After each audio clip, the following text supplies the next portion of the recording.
নমস্কার বন্ধুরা, ঝর্ণা ঝুমা কিচেনে সবাইকে স্বাগত। আজ আমি দই দিয়ে পটল তৈরি করব। পটলের একটা রেসিপি তৈরি করব একদম সিম্পলভাবে। তো দেখেন এখানে পটলগুলো আমি প্রথমে ভালোভাবে খোসাগুলো ছাড়িয়ে নিয়েছি। আর দেখেন পটলগুলো এইভাবে আমি কেটে দিয়েছি, মাঝখানে কেটে দিয়েছি এইভাবে, যাতে এর ভেতরে তেল মশলা সব ঢোকে, নুন হলুদ ঢোকে, সেই জন্য এইভাবে আপনারাও কেটে দেবেন। তারপরে এখন এটাকে ভেজে নেব। কড়াই গরম হয়ে গেছে, দিয়ে দিচ্ছি এখানে সর্ষের তেল। আর রান্নাটা আমি সর্ষের তেলেই করব। তেল ভালোভাবে গরম হয়ে গেছে, এখন পটলগুলো ভেজে নেব।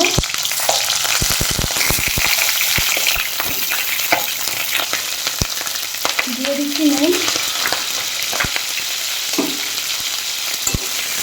ভালো করে পটলগুলো ভেজে নেব প্রথমে।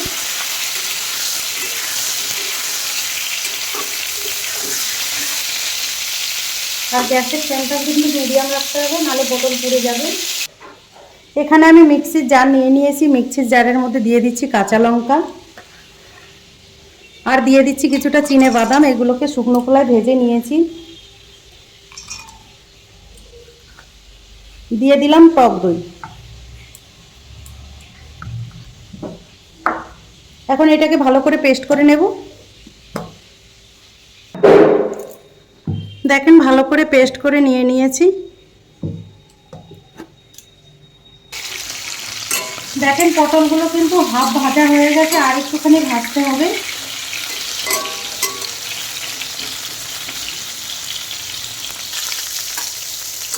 দেখেন পটল ভাজা হয়ে গেছে, এখন আমি তুলে নিচ্ছি।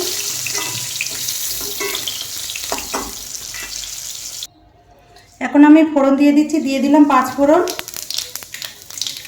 আর দিয়ে দিলাম শুকনো লঙ্কা। ফোড়ন খুব সুন্দর ভাজা হয়ে গেছে, আর গন্ধ বেরোচ্ছে খুব সুন্দর। আর এখন যেই মশলাটা বানিয়ে রেখেছি সেটা দিয়ে দিচ্ছি।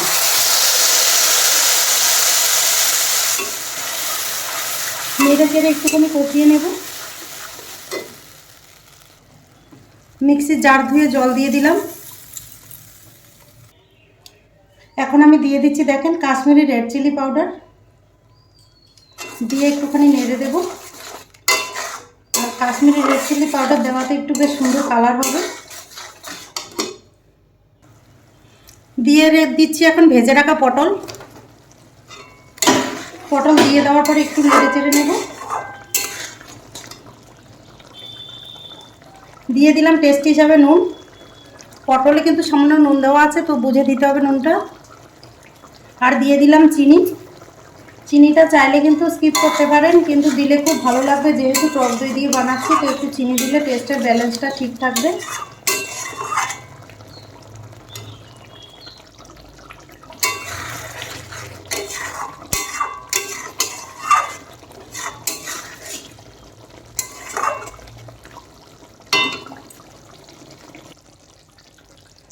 দিয়ে দিলাম গরম মশলা গুঁড়ো।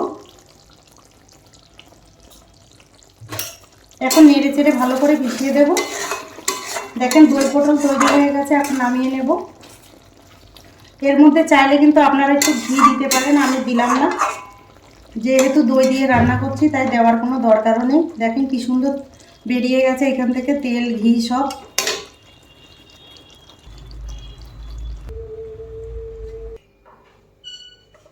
এখন আমি দেখেন থালায় নিয়ে নিচ্ছি।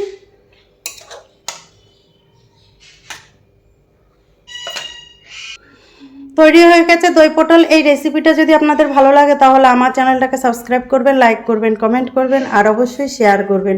আর আমি যেইভাবে বানিয়েছি এইভাবে বানিয়ে খেয়ে কমেন্ট করে জানাবেন। ভিডিওটা দেখার জন্য ধন্যবাদ।